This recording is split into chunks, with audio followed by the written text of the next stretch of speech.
Several billion gallons of water was released from Lake Okeechobee last fall after record-level rainfall. The practice of releasing water is used to ease stress on the lake's aging dike.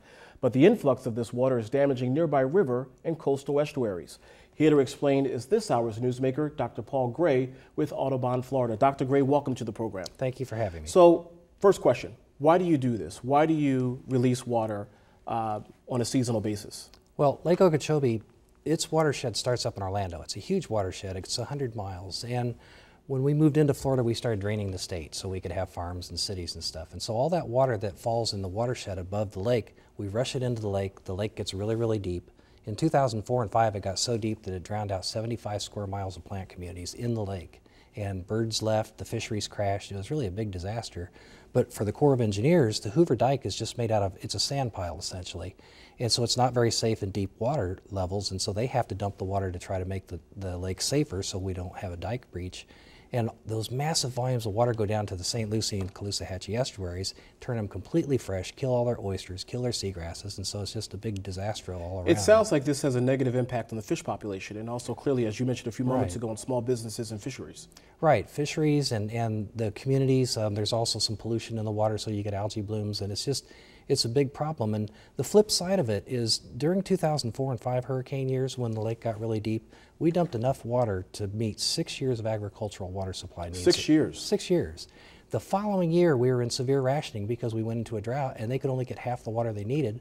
And it's not because we don't get enough water, it's because when we have it, we throw it away. You know, Dr. Gray, you touched on something that I think every Floridian can relate to, is that, you know, there are some times when we have an influx of water, and there are other times when we don't have an influx of water. How do you manage that, and how do you manage people's expectations at home that are watching the program?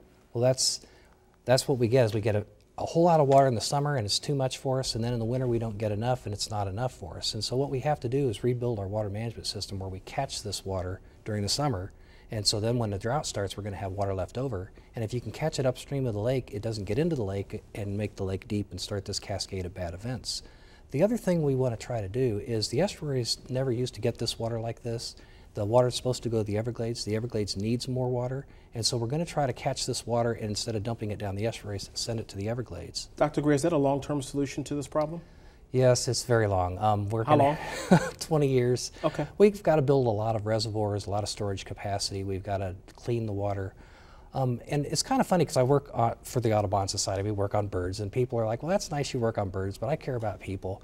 And it's like, well, guys, when we're putting water in the Everglades, it's going to be good for the Everglades, and it's going to be good for birds, but it's also going to recharge the Biscayne Aquifer, which is... And is it good, and by default, I assume it's good for Floridians as well. Oh yeah, because it's the drinking water supply for 3 million people, and we have saltwater encroachment coming in, and the more water we keep in the Everglades, the better it protects our water supply.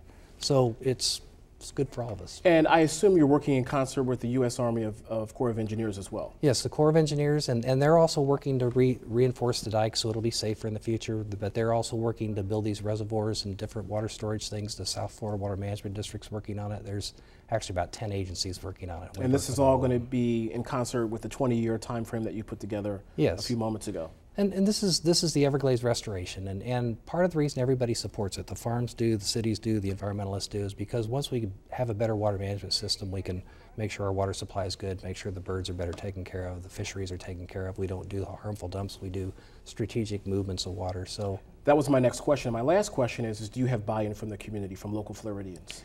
Yes. Every time there's a flood and everybody's mad, all right. Every time there's a drought and everybody's mad because they can't wash their car. Thank you very much. And of course, thank you for joining us for this edition of Comcast Newsmakers. I'm Robert Trainham. Have a great day, everybody. We'll see you next time. Take care. Bye-bye.